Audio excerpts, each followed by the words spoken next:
ஒவ்வொரு மாதமும் 3 மில்லியனுக்கும் அதிகமான பார்வையாளர்களை சென்று சேரும் எங்களது 3 சேனலிலும் உங்கள் நிறுவனத்தை விளம்பரப்படுத்த வேண்டுமா? கீழே உள்ள எண்ணை தொடர்பு கொள்ளுங்கள். இப்போ பாண்டிச்சேரி பக்கத்தில் இருக்கார், கடலூர் பக்கத்தில் இருக்கார். அந்த சாமியார் எலுமிச்சம்பழத்தை வச்சு அப்படி இது பண்ணுவார், அப்படி இப்படிங்கிறாங்க. அவர் பேர் சந்திரசேகரன் சொல்கிறாங்க. நம்ம உலகத்திலேயே அவரை மாதிரி ஒரு தந்தை, நான் இவ்வளவு சொல்கிறேன், அவர் தந்தையை நான் விட்டு கொடுக்குறேன்னா உலகத்திலே அப்படி ஒரு தந்தையை பார்க்க முடியாது சார். அத்தனை கஷ்டங்களை அனுபவிச்சிருக்காரு சார். ஆரம்பத்தில் எவ்வளோ கஷ்டத்தில் போராட்டத்தில் தகரட்டப்பா மூஞ்சின்னு எழுதும்போது அவர் மனம் எவ்வளோ வேதனைப்பட்டு குமுதத்தில் போய் சண்டை போட்டார் சார். நானும் போட்டு என்ன வேதனைன்னு இருப்பேன் நினச்சி பாருங்கள். நான் ஒரு படம் கிடச்சி எப்படியாவது ஒரு மீண்டும் பெரிய ஆளாக வந்துடலான்னு அந்த ஏக்கத்தில் தானே இருந்திருப்பேன். ஆனால் இவ்வளவு சோதனைகள் வரும்போது நம்மளை கைவிட்டுட்டாரே அப்படிங்கும்போது எப்படி இருக்கும்? மொத்தம் இந்த தமிழ்நாட்டில் இத்தனை தொகுதின்னு நீங்கள் கரெக்டாக கேட்டுன்னு ஒரு தடவை ஃபைல்ஸ் கரெக்டாக சொல்லிட்டு பார்ப்போம். அதுவே தெரியாதா? ஐயோ சார், அவர் நீங்கள் இன்றைக்கி எழுதி கொடுக்கறத பேசுவார் சார், மனப்பாடம் பண்ணுவார். ஏன்னா நடிகர் தானே, அவர் மனப்பாடம் பண்ணி பழக்கப்பட்டவர். திரும்பி பார்த்தா உங்களுக்கு யார் ஜேபிஆர் வீட்டு கல்யாணத்துக்கு போகிறீங்க, அவன் ஒரு பெரும் கோடீஸ்வரன், காலேஜ் வச்சுருக்கான், பணத்தை எல்லாம் அள்ளி கொட்டுவாருன்னு நினச்சிது உங்கள் சிந்தனை முழுக்க ஒரு தவறான சிந்தனைக்குள்ளே இருக்கீங்க. அது மட்டும் அவங்க அப்பா சொன்ன ஒரு விஷ வலைக்குள்ளே மாட்டிக்கிட்டு இருக்கான். ஆட்டோ ஓட்டுற பையன் ஃபைனான்ஸ் வாங்கி கந்து வட்டிக்கு வாங்கி மாநாடு 2-3 மாநாட்டுக்கு போயிருக்கான். கடைசியில் பார்த்தா அந்த ஃபைனான்ஸு கட்ட முடியாதனால ஆட்டோ தூக்கிட்டு போயிட்டான். அவன் வீட்டை விட்டே போயிட்டான். ஆட்டோ போன உடனே அங்கனுக்கு அவமானமாக இருக்கும் இல்லையா, வேலை இல்லை. அந்த பொண்டாட்டி 2 குழந்தைகளை வச்சுட்டு அழுதுட்டு கண்ணீர் விட்டு பேசுது. ஐயோ இப்படி நடந்திருக்கு சார், என்ன சார் பண்ணுறது? அப்போது இந்த மாதிரி ஒரு கேஸ் இல்லை, பல கேஸுகள் இருக்குது. இது ஏன் விஜய்க்கு தெரிஞ்சாலும் தெரியாமல் தான் இருப்பார். இப்போது என்னதான் இருந்தாலும் குடும்பத்தில் இருக்கிறவங்கள யாரும் அவ்வளோ சீக்கிரம் விட்டுற மாட்டாங்க. வெளியிலேருந்து யார் சொன்னாலும் ஐயா அதை எப்படி அப்பாவை பற்றி எனக்கு தெரியாதா அப்படின்னு. ஆனாலும் தன்னுடைய தந்தையவே வெளியே அனுப்பியிருக்காருன்னா கூட இருக்கவங்க என்ன லாபி பண்ணியிருப்பாங்க, அப்படி என்ன பேசியிருப்பாங்க சார்? இப்போ ஒரு உதாரணத்துக்கு சொல்ல போனால், நான் கேள்விப்பட்ட ஒரு எலுமிச்சை சாமியார்ன்ட்டு ஒரு சாமியார் இப்போ பாண்டிச்சேரி பக்கத்தில் இருக்கார், கடலூர் பக்கத்தில் இருக்கார். அந்த சாமியார் எலுமிச்சம்பழத்தை வச்சு அப்படி இது பண்ணுவார், அப்படி இப்படிங்கிறாங்க. அவர் பேர் சந்திரசேகரன் சொல்கிறாங்க. நம்ம எனக்கும் தெரியும். ஒயிட் அண்ட் ஒயிட் போட்டு ஒரு சாமியாரை கொண்டு வந்து அதெல்லாம் புசி ஆனந்தோடைய ஒரு கைகேறி. அவர் சொல்லிட்டாரு, நீங்கள் அப்படி இப்படின்னு எல்லாம் சொல்லி அவர் நடைமுறை இப்படி படுத்துங்க, அதை செய்யுங்க, இதை செய்யுங்கன்னு நிறைய பின்னாலேருந்து சொல்லி கொடுக்குறாரு. அவருக்கு புசிக்கு வேண்டிய ஆள். இந்த மாதிரி ட்ரெஸ் பண்ணுங்க, இந்த நேரத்துக்கு போங்க, இவங்க போகிற நேரமெல்லாம் சரியாக இருக்குதா, யமகண்டத்தில் போகிற மாதிரி ஒவ்வொரு இடத்துலையும் சாவு விழுது. இப்படி தப்பானவங்களெல்லாம் கூடல வச்சுட்டு ஒரு தந்தையே ஒருத்தன், எனக்கு தெரிஞ்சு உண்மையை சொல்கிறேன் சார், உலகத்திலேயே அவரை மாதிரி ஒரு தந்தை, நான் இவ்வளவு சொல்கிறேன், அவர் தந்தையை நான் விட்டு கொடுக்குறேன்னா உலகத்திலே அப்படி ஒரு தந்தையை பார்க்க முடியாது சார். அத்தனை கஷ்டங்களை அனுபவிச்சிருக்காரு சார். இந்த பையனை ஹீரோ ஆக்கி ஆகணுங்கிறக்காக. நீ ஆரம்பத்திலேயே உச்சத்தில் இருந்தால் விழுந்தீங்க, பொத்துட்டு விழுந்துட்டீங்களா மேலே?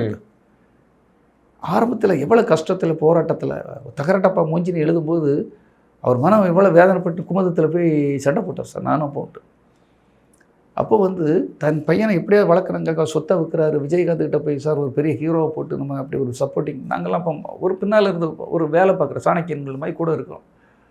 அவன் ஏதோ ரொம்ப அழுதுட்டு இருக்கான், போய் பாருப்பார். நான் போய் ஆறுதல் சொல்லுவேன். நான் அப்போ பத்திரிக்கையாளர், ஜெமினி சினிமாவில் சப்போர்ட் ஃபஸ்ட்டு படம் ரிலீஸ் ஆகும்போது. ஆமாம், நான் போய் சொல்லுவேன், சார் எல்லாருக்குமே தோல்வி வரும். ரஜினிகாந்த் எடுத்துக்கிடுங்க சார், 15 வருஷம் போராடி இருக்காரு. எம்ஜிஆர் எடுத்துக்கிடுங்க, கிட்டத்தட்ட 10 வருடமாக போராடி அதுக்கு ஒரு ஜூனியர் ஆர்டிஸ்டெல்லாம் இருந்து சாதாரண நாடக நடிகர், அப்படி இப்படி தான் சார். எல்லாருக்கும் வாழ்க்கையும் போராட்டம் தான் சார். நீங்கள் ஒரு படத்துக்கே இப்படியெல்லாம் தன்னம்பிக்கை கொடுக்குறோம். உள்ளுக்குள்ளே போய் உள்ளே பூட்டிட்டு அழுதுகிட்டு இருப்பார். அப்போது நீங்கள் இன்னைக்கு இருக்க விஷயத்தை மட்டும்தான் ஃபோக்கஸ் பண்ணுறீங்க. அவர் உச்சத்தில் வந்துட்டார், எல்லாத்தையும் விட்டுட்டு வராரு, அதை வராருங்கிறது. நம்ம ஆரம்ப காலகட்டத்தில் என்ன படிப்படியாக கஷ்டப்பட்டு நமக்கு யாரெல்லாம் போராடினாங்க, என்னென்ன கஷ்டப்பட்டோம். உங்கள் ஆல்பத்தை தூக்கிட்டு போனார் இதே பிடி செல்வகுமார் தான். உங்களை பற்றி பத்திரிகைகளில் போய் பேட்டிகள் கொடுத்து உங்களை பற்றி தகவல்கள்லாம் எழுதி இது ப்ரெசென்ட் பண்ணுறது யார்? இதே பிடி செல்வகுமார் தான். ஆனால் திரைக்கு பின்னால் இருக்கனால நம்ம செய்த ஒர்க்கு மறைக்கப்படுகிறது. சரி, அது பரவாயில்ல. நம்ம தலைவிதி அதுதான். நம்ம தலைவிதி இது, உன் தலைவிதி அது, உழைக்கிறவங்க தலைவிதி இது. ஆனால் கடவுள் எங்களை கைவிட மாட்டாருங்கிற ஒரு நம்பிக்கை இருக்குது. இவ்வளோ பெரிய புலி பிரச்சனையிலையும் நம்ம இன்றைக்கும் உயிரோடு இருக்கிறோம். என் குடும்பம் எவ்வளோ வேதனையில் இருக்குது தெரியுமா சார்? ஒரு புலியில் படம் ஃப்ளாப்பு, இன்கம் டேக்ஸ் ரைடு, என்ன வேதனைன்னு இருப்பேன் நினச்சி பாருங்கள். நான் ஒரு படம் கிடச்சி எப்படியாவது ஒரு மீண்டும் பெரிய ஆளாக வந்துடலான்னு அந்த ஏக்கத்தில் தானே இருந்திருப்பேன். ஆனால் இவ்வளவு சோதனைகள் வரும்போது நம்மளை கைவிட்டுட்டாரே அப்படிங்கும்போது எப்படி இருக்கும்? நீ வேற யாரை வேணாலும் கைவிடலாம், என்ன கைவிடக்கூடாது? ப்ரொடியூசர். என்னன்னா ப்ரொடியூசர் உன் கூட 27 ஆண்டு நகமும் சதையுமா உன் குடும்பத்தில் உன் பெட்ரூம் வர வரக்கூடிய ஆள், உன் டைனிங் டேபிளில் ஒரு படம் ரிலீஸ்னா எல்லா இடமும் சுற்றிட்டு வந்து அங்கே நைட்டு அங்கே வந்து மதியம் வந்து சாப்பிட்டுட்டு இருக்க ஆளில் நான் ஒரு ஆள். அப்படி ஒரு வீட்டுக்கு போனால் லேட் ஆகிடும், அடுத்த தியேட்டருக்கு போனால் அதுக்குள்ள இங்கே உங்கள் கூட வந்து சாப்பிட்டுட்டு போயிடும், நீயே என் கூட வந்துடு அப்படிப்பாரு அவங்க அப்பா. இப்படியெல்லாம் ஒர்க் பண்ண ஆட்கள். அந்த எல்லாத்தையும் நான் மறந்துடுவேன், ஒரே நாளையில் மறந்துடுவேன். ஒரே நாளையில் பட ரைடுக்கு 2 நாளைக்கு முன்னால் என்னை வீட்டில் வச்சு கூப்பிட்டு ஐ எம் ப்ரௌட் ஆஃப் யூன்னு என்கிட்ட சொல்கிறீங்க. நான் நினச்சது ஒன்று, நீங்கள் நல்லா பண்ணிட்டீங்க. அதை எல்லா லாங்குவேஜ்லையும் இந்த ஒரு அப்போவுமே நீங்கள் பேன் இண்டியா படம் மாதிரி நம்ம அதை பண்ணியிருப்போம். ஸ்ரீதேவி எல்லாம் நம்ம முயற்சி சரியாக தான் பண்ணணும். நல்ல ஆர்டிஸ்ட்டை போட்டோம், நல்லா செலவு பண்ணுங்கன்னு சொல்கிறோம். ஏதோ ஒரு காரணம், நம்ம யாரையும் ஒரு டைரக்டர் யாரையும் குறை சொல்கிறதுக்காக இல்லை. படம் ஓடலைன்னு சொன்ன நீ அந்த டைரக்டர் ஒரு நாளைக்கு நான் கூப்பிட்டு வருத்தப்பட்டார், யார் சார் என் படம் ஓடலைன்னு சொல்கிறீங்க. ஓடலைன்னா ஓடலைன்னு தானே சொல்ல முடியும். பல டிஸ்ட்ரிபியூட்டர்கள் என்கிட்ட வந்து என்ன திட்டுனாங்க, என்ன சார் இப்படி ஒரு நீங்கள் இவ்வளோ பெரிய கமர்ஷியல் ஆள், இவ்வளோ கமர்ஷியல் படங்களை ரிலீஸ் பண்ணி கொடுத்த ஆள், இப்படி ஒரு படத்தை எப்படி சார் ஓகே பண்ணியிருக்கீங்க அப்படின்னு என்கிட்ட கேட்கும்போது திட்டும்போது நமக்கு வேதனையாக இருக்கேன் இல்லையா? நம்மளாக ஓகே பண்ணுறோம், ஓகே பண்ணுறது எல்லாமே ஒரு ஹீரோ தானே. ஆனால் அந்த தோல்வியை கண்டுக்க மாட்டார், ஒரு ரைடு வந்தால் அதை அவர் கண்டுக்க மாட்டார். எல்லாத்தையும் விட்டுட்டு நம்ம அவருக்காக உழைச்சதை ஒரே நாள் குப்பை தொட்டிக்குள்ளே தூக்கி போடுவாங்களே, போட்டுட்டாங்க. இந்த விஷயங்கள் எப்படி இந்த மனப்பக்குவத்தை யார் இதை ஊட்டி வளர்த்துருக்கா? இதெல்லாம் ஒரு குவாலிட்டியா? சரி, எல்லாத்துக்கும் இப்படி தப்பு பண்ணுறது, தந்தையை தூக்கி குப்பையில் போட்டுற எவன் சொன்னாலும் இருக்கட்டும், எவன் சொன்னாலும் நீ கேட்கக்கூடாது இல்லையா? நீங்கள் என்ன ஒன்றுமே தெரியாத, தாலியே தெரியாத சின்ன தம்பி பிரபுவா? இவ்வளோ காலம் அவனை பிறகு என்னையாவது ஒவ்வொன்றையும் பகுத்து ஆராய் நம்மளை தனியாக இருந்து யோசிக்கணும் இல்லையா? எத்தனை பேர் எது சொன்னாலும் இது நியாயமா? அப்பாவை கைவிடலாமா? அப்பா நமக்கு முக்கியம் இல்லையா? பிடி செல்வகுமார் நமக்கு உழைச்சவர் இல்லையா? அவர் ஒரு பத்திரிகையாளர் இல்லையா? அவரை ஈஸியாக விடக்கூடாது. யாராக இருந்தாலும் சரி, தப்பு பண்ணவனை கூட எம்ஜிஆர் திரும்ப கூப்பிட்டு விடுவார், தப்பு பண்ணவனை கூட கலைஞர் திரும்ப. அதான் அரசியல் சாதுரியம்பாங்க, அரசியல் சாணக்கியத்தனம்பாங்க. சரி, பிடி செல்வகுமாருக்கு அவ்வளோ ஒரு செல்வாக்கு அந்த ஏரியாக்களில் அவர் கன்னியாகுமரி நாகர்கோவில் மாவட்டங்களில் போட்டு கலக்கிட்டு இருக்காராம், திருநெல்வேலி மாவட்டத்தில் போட்டு இவ்வளோ இது பண்ணுறாராம், கலப்பயணம் ஒன்று தொடங்கி நல்லா தானே ஒர்க் பண்ணுறாரு. எங்கேயாவது பேட் ரெக்கார்டு, எங்கேயாவது ஒரு போலீஸ் கேஸ் எதாவது என்னை பற்றி ரெக்கார்டு சொல்லுங்க பார்ப்போம். அப்போ அவரை நம்ம பயன்படுத்தி விடணும். ஏன் உங்களுக்கு தெரிய மாட்டேங்குது? ஏன் தெரியல? உங்கள் கூட இருந்ததுக்காக அவன் ஒரு அடிமை தான், அவன் நம்ம கூட இருந்தவன் தானே, நமக்காக வெளியே காவல் நின்று அப்படி நினைக்கிறீங்க. அப்படி கிடையாது. எல்லாருக்கும் ஒரு ஆற்றல் உண்டு, சேகோவாரா சாருக்கும் ஒரு ஆற்றல் உண்டு. அதை நான் புரிஞ்சுக்கிறதுனா நான் தான் முட்டாள். அதை தான் பொன்ராட்சி சார் ஒரு பேட்டியில் சொன்னார். பிடி செல்வகுமாரோடைய இழந்தது வந்து எல்லாரும் நினச்சிட்டு இருப்பாங்க இண்டஸ்ட்ரியல் அவருக்கு பிடி செல்வகுமாரை விட்டுட்டாரு, பிடி செல்வகுமார் பெரிய இழப்பு, பிடி செல்வகுமார் பெரிய பாதிக்கப்படுவார், பாவம் நடுரோட்டில் விட்டுட்டாரு அப்படின்னு நினைப்பாங்க. அது கிடையவே கிடையாது. இழப்பு விஜய்க்கு தான். இப்படிப்பட்ட ஒரு சவால் விடுறவன், இப்படிப்பட்ட அவனுக்காக உண்மையாக உழைக்கிறவன், யாராக இருந்தாலும் வந்து முதல் ஆளாக நிற்கிறவன் ஒரு ஆள் கிடைக்க மாட்டான். அப்படி தான் நான் நின்று அந்த குடும்பத்துக்காக நின்னேன். ஏன்னா இது பெருமைக்காக சொல்ல தம்பி, நீங்க அவங்க அப்பாவே பல ஸ்டேட்மெண்ட்ல கொடுத்தாங்க, ஓப்பனா அவங்க பேரை சொல்லியிருப்பாரு, இருக்கிறதுல முக்கியமான பங்கு வகிக்கிறவர் பிடி செல்வகுமார். எங்க குடும்ப பிரச்சனையில முதன்மை ஆளான்னு அதை சால்வ் பண்றவர் அவர் தானே, அவங்களையும் சொல்லியிருக்காங்க. ஆமா, அப்படி இருக்கிற பட்சத்துல ஏதோ ஒரு சரி ஒரு சூழல் ஒரு நமக்கு பாதகமா நடக்கும், சிலது சாதகமா நடக்கும், சில பாதகமா நடக்கும். அந்த நேரத்துல தான் நம்ம கண்ணுங்கருத்துமா இருக்குன்னு தெரியலையே. அவங்க அப்பாவை தள்ளி விடுற, அம்மாவை தள்ளி விட்டுற, எல்லாத்தையும் விட எனக்கு ரொம்ப ரொம்ப வேதனை என்னென்னா, ஒரு மனுஷன் வந்து உனக்காகவே உயிரை கையில் பிடிச்ச உனக்கு உயிர் தந்தவர் சந்திரசேகர். அவர் ஒரு 60வது ஆண்டு ஒரு இது பண்ணுறாரு. 60வது ஆண்டு வந்து உங்களுக்கு தெரியும், அந்த 60ஆம் கல்யாணங்கிறது சாதாரண ஆட்களே அதை ஆசீர்வாதம் புனிதமாக நினைப்பாங்க. ஆசீர்வாதம் வாங்கினா நமக்கு நல்லதுன்னு நினைப்பாங்க.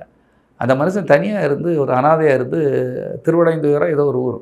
விஜய் போகலை. நீங்கள் நினச்சி பாருங்கள். சரி, அப்போ வந்து சங்கீதா மேடம் இருக்கிறாங்க, சங்கீதா மேடத்தை விடலை. சரி, உன் பையனை பிள்ளையே விடலாம்ல, பேரம்பேத்தியங்களாக வந்தானே சொல்லலாம். அதை எல்லோரும் ஆனந்தத்தோட குடும்பத்தோடு கொண்டாடுவாங்களா அந்த 60ஆம் கல்யாணத்தை. ஆமாம் ஆமாம், பலரும் வந்து சந்தோஷமாக இருந்து அது வந்து அவ்வளோ மகிழ்ச்சியாக கொண்டாடுவாங்களாம். ஆனால் பாருங்கள், இப்பவும் அந்த ஸ்டில்ஸ் இருக்கும். 2 வாரம் சினிமா துறையில் 60ஆம் கல்யாணம் பெரிய விஷயம். அந்த மனுஷன் இவ்வளோக்குள்ளே போராடி தனியாக வந்து ஒரு கல்யாணம் பண்ணி இவ்வளோக்குள்ளே அந்த மனைவியோடு வாழ்ந்துட்டு இருக்காங்கிறது எவ்வளோ பெரிய முக்கியமான விஷயம். ஏன் ஒரு வாழ்த்து சொல்கிறதுக்கு ஒரு இது பண்ணுறதுக்கு அப்பா இல்லை? சரி, இதுதான் சார் அவருடைய கேரக்டர். ஓகே, இப்போ தமிழ்நாட்டுக்கே இருக்குது கேள்வி சார். இப்போ ஒரு அரசியலுக்கு வர்றதுக்கு முன்னாடி இந்த கேள்வி நம்ம கேட்க வேண்டியதில்லை. அரசியலுக்கு வந்துட்டாரு, வீட்டுக்குள்ளே என்ன செய்கிறாரு அப்படின்ற ஒரு கேள்வி தமிழ்நாடு முழுக்கவே இருக்குது. அவர் இன்னும் அந்த ரசிகர் நடிகர் அந்த இதுலயே இருக்காரு. அவரோட டெய்லி ஆட்டிடியூட் என்ன, ஆக்டிவிட்டி என்ன செய்வார்? அந்த வீட்டுக்குள்ளே இருக்காரு, என்ன செய்யறாரு? புத்தகங்கள் படிக்கிறாரா, இல்ல அரசியல் செய்திகள் பாக்குறாரா, என்னதான் செய்வார்? நீங்க அவர் கூட இருந்திருக்கீங்க, வீட்டுக்குள்ளே என்ன செய்வார்? அரசியலுக்கு வந்துட்டார் இப்போ. சார் உண்மையாக சொல்ல போனால் அவர் பெரிய படிப்பாளியோ அதுவோ கிடையாது சார். ஓகே. இப்போ யாராவது இங்கே இப்போ வந்திருக்கா, அவனுக்கு 2-3 பேர் எழுதி கொடுக்க ஆட்கள் அப்படி சேர்ந்து ஏதாவது சொல்லி கொடுத்து இவர் யார் இருப்பார்? காமராஜரா? எப்போ காமராஜர்னா யார் இருப்பார் சார்? இப்போ அந்த காலத்தில் அவர் 1952 அவர் சிஎம்மாக இருந்தார். நான் சொல்லிக் கொடுப்பேன். அவர் வந்து இப்படி அணைக்கட்டுகள் நீங்களே சொல்லி கொடுத்து நான் சொல்லி கொடுப்பேன். 9 அணைக்கட்டுகள் கட்டியிருக்காரு சார். அப்படியா? ஓ, இவ்வளோ ஸ்கூல் கட்டி கொடுத்துருக்காரு சார். இப்படி நான் படித்தது, நான் ஹிஸ்ட்ரி எனக்கு எல்லாமே தெரியும், ஓரளவுக்கு நான் படிச்சுட்டு வந்தேன். அப்போ எல்லாம் சொல்லிக் கொடுப்பேன். அப்படியா? சரி. அப்படின்னா குலக்கல்வினா அதை யார் கொண்டு வந்தார்னு கேட்பார். இப்படி அது வந்து ராஜாஜி கொண்டு வந்தார் சார், அதை இப்போ இவர் எதிர்த்தார் சார். இப்படி பல விஷயங்களை நான் பேசுவேன். சரி, ஓகே. அப்படி எல்லா விஷயத்துக்கும் டவுட் கேட்பார். அப்படி அந்த அளவுக்கு அவருக்கு உள்ளுக்குள்ள அந்த அரசியல் பெரிய ஞானம் தெரிஞ்சவர். இன்றைக்கி அரசியலுக்கு இன்றைக்கி ஏதோ எழுதி கொடுத்துறான். நீங்கள் டைரெக்டாக தீய சக்தின்னு சொல்லிடுங்க, இப்போ போதும் சார், நீங்கள் முகத்தை காட்டிட்டா போதும், நீங்கள் ரொம்ப டைம்லாம் வரக்கூடாது, யாரோ ஒரு மாஃபியா கும்பல் பின்னால் இருந்து அவரை அழகாக இயக்கிட்டு இருக்க மாட்டார். அவர் போய் நீங்கள் படிச்சுட்டு வந்து அவர் பெரிய உங்களை மாதிரி சேகுவாரா மாதிரி, ஒரு பெரிய ஒரு சியாம் மாதிரி, நக்கீரன் கோபாலண்ண மாதிரி, இப்படி பெரிய சிந்தனையாளர்கள் மாதிரிலாம் அவர் சிந்திச்சு வருவாருங்கிறதெல்லாம் கிடையாது. நீங்கள் இந்த மேடையில் பேசிட்டு நீங்கள் அடுத்த நாள் ஒரு இடத்துல அவர் தனியாக வச்சு கேளுங்க, என்ன சொன்னப்பார், என்னது அப்படிம்பார். யார், எந்த தொகுதி அப்படின்னு கேட்பார். மொத்தம் இந்த தமிழ்நாட்டில் எத்தனை தொகுதின்னு நீங்கள் கரெக்டாக கேட்டுங்க, ஒரு தடவை பதில் கரெக்டாக சொல்லிட்டு பார்ப்போம். அதுவே தெரியாதா? ஐயோ சார், அவர் நீங்கள் இன்றைக்கி எழுதி கொடுக்கறத பேசுவார் சார், மனப்பாடம் பண்ணுவார். ஏன்னா நடிகர் தானே, அவர் மனப்பாடம் பண்ணி பழக்கப்பட்டவர். மற்றபடி இந்த நாட்டில் எல்லாம் சொல்லுவதுக்கு நல்லாயிருக்கும். தாய்மாமன் சொல்கிறாரு, தாய்மாமன் மாதிரி எங்கேயா நடந்திருக்கீங்களா வாழ்க்கையில்? யாருக்காவது ஒரு ரசிகர் வீட்டில் போய் ஒரு கல்யாண வீடு, ஒரு கல்யாண காட்சி வீடு, ஏதாவது ஒரு நல்ல கேட்டதுக்கு எங்கேயாவது போயிருக்கீங்களா? அதெல்லாம் தெரியணும் சார். படிப்புன்னா அதுதான் படிப்பு, வாழ்வியல் படிப்பு அதுதான். எங்கேயாவது போயிருக்கீங்களா? நீங்கள் பார்த்துருக்கீங்களா? பணக்காரன் உடனே ஒரு ஏஜிசி வீட்டில் பணக்காரன் உடனே த்ரிஷாவை கூட்டிகிட்டு போகிறீங்க அங்கேயும். ஏன்? ஏஜிஎஸ் ஒரு பணக்காரன், பெரும் கோடீஸ்வரன். ஜெகன்மோகன் ரெட்டி வீட்டு கல்யாணத்துக்கு அங்கே போகிறீங்க, அவன் ஒரு பணக்காரன்.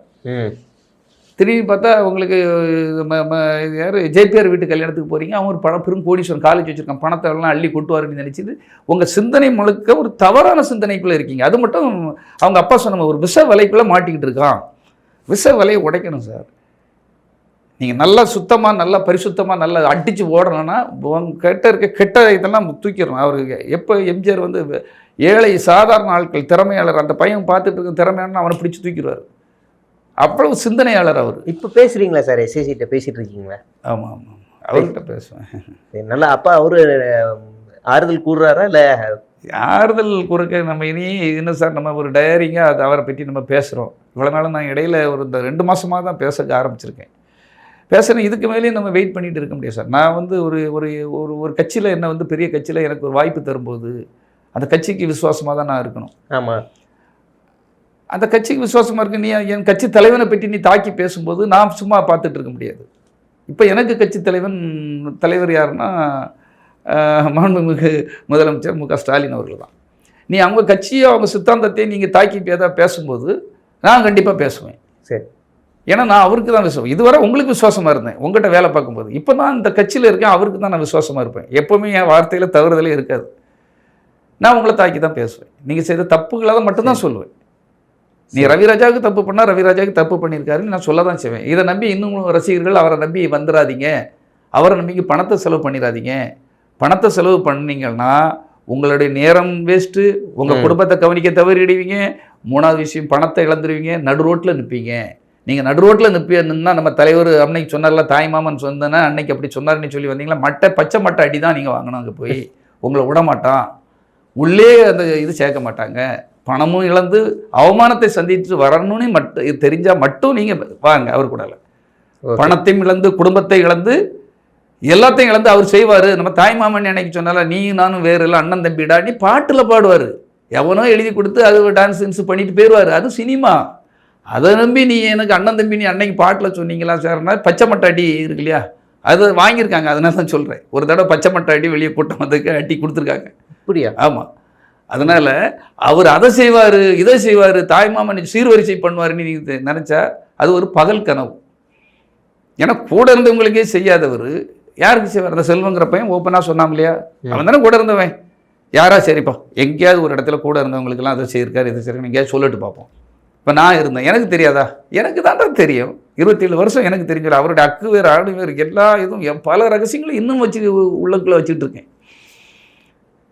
இன்னும் பல ரகசியங்கள் எனக்கு இருக்குது. நம்ம அந்த இடத்துக்குள்ளே வரக்கு எத்தனை போராட்டம் பண்ணியிருக்கோம், யாருக்கெல்லாம் துரோகம் பண்ணியிருக்கோம், இவனெல்லாம் ஏமாற்றிருக்கோம். நான் தான் சொல்லிடுறேன். ஆனால் அதுலேருந்து நம்ம விடுதலை ஆகி வரணும்னு நினைக்கிறோம். இப்போது அந்த செல்வத்துக்கெல்லாம் நடந்தது வந்து பாவம். அவன் ஒரு பாவம். அந்த பாவத்தை வந்து அப்படி பண்ணக்கூடாது. அவனுக்கு வேலையை பறித்து அவன் உடம்புக்கு சரியில்லைன்னா பரவாயில்ல, அவனுக்கு ஒரு உதவி பண்ணுறது என்ன, ஒரு மனிதமையான இருக்குல்ல சார். அவனுக்கு ஒரு பிள்ளை பொண்டாட்டி இருக்கும், அவனுக்கு 2 பிள்ளைகள் இருக்கும், அந்த குடும்பம் எப்படி இருக்கு? என்னப்பா நீ தான் ஒரு பெரிய உச்சத்தில் இருக்கவே எல்லாத்துக்கும் உதவி பண்ணுற இடத்துல தானே இருக்கீங்க, ஏன் பண்ண மாட்டேங்கிறீங்க? பண்ண மாட்டார். இதை நீங்கள் ரசிகர்கள், நான் எதுக்காக திரும்ப ரசிகர்கள்லாம் பாவம் சார். அவங்க அந்த குடும்பமெல்லாம் நடுரோட்டில் பல குடும்பங்கள் வந்ததெல்லாம் அந்த ஹிஸ்ட்ரியில் எனக்கு காதுக்கு வர வேதனையாக இருக்குது சார். தினசரி ஒரு 5 பிரச்சனைகள் என் காதுக்கு வரும். ஏன்னா எல்லா ரசிகர் மன்ற இதுலேயும் நான் தொடர்பில் இருக்கேன். ஒரு பொம்பளைலாம் பாம்போல் அழுது பேசுது. ஒரு ஆட்டோ ஓட்டுற பையன், தூத்துக்குடி பக்கத்தில் ஆட்டோ ஓட்டுற பையன், இந்த கதையெல்லாம் நீங்கள் எல்லாம் கண்டுபிடிச்சி போடுங்க. ஆட்டோ ஓட்டுற பையன் ஃபைனான்ஸ் வாங்கி கந்து வட்டிக்கு வாங்கி மாநாடு 2-3 மாநாட்டுக்கு போயிருக்கான். கடைசியில் பார்த்தா அந்த ஃபைனான்ஸு கட்ட முடியாதனால ஆட்டோ தூக்கிட்டு போயிட்டான். அவன் வீட்டை விட்டே போயிட்டான். ஆட்டோ போன உடனே அங்கே எனக்கு அவமானமாக இருக்கும் இல்லையா, வேலை இல்லை. அந்த பொண்டாட்டி 2 குழந்தைகளை வச்சுட்டு அழுதுட்டு கண்ணீர் விட்டு பேசுது. ஐயோ இப்படி நடந்திருக்கு சார், என்ன சார் பண்ணுறது அப்படின்ட்டு. அப்போது இந்த மாதிரி ஒரு கேஸ் இல்லை, பல கேஸுகள் இருக்குது. இது ஏன் விஜய்க்கு தெரிஞ்சாலும் தெரியாமல் தான் இருப்பார். உங்கள் விஜய் வரவா அந்த பாட்டுக்கெல்லாம் போட்டு திரும்பவும் உசுப்பேற்றி தான் விடுவாங்களே தவிர அவங்களுக்கு ஒரு நல்வழிப்படுத்துறது, இப்படியெல்லாம் பண்ணாதீங்க, இப்படி மற்றவங்களுக்கு தொல்லை கொடுக்காதீங்க, என்னைக்காவது சொல்கிறாரா? எங்கேயாவது சொல்கிற கேள்விப்பட்டிருக்கீங்களா? சொல்ல மாட்டார். ஏன்னா அவங்கள உசுப்பேற்றி அவங்கள ஒரு தற்குறிகளாக்கி கடைசி வர அவங்கள போஸ்டர் விட்ட வச்சு அவங்க குடும்பத்தை விட்டு நடுரோட்டுக்கு வந்தால் தான் அவர் பெரிய ஆளாக இன்னும் இருக்க முடியும்னு அவர் அப்படி ஒரு கணக்கு போட்டு இருக்கார். இதுக்கு காலம் பதில் சொல்லும். பலர் குடும்பங்களுடைய சாபங்களும் அவங்களுடைய வேதனைகளுக்கும் நீங்கள் என்னைக்கா ஒரு நாள் பதில் சொல்லி தான் ஆகணும். ஓகே.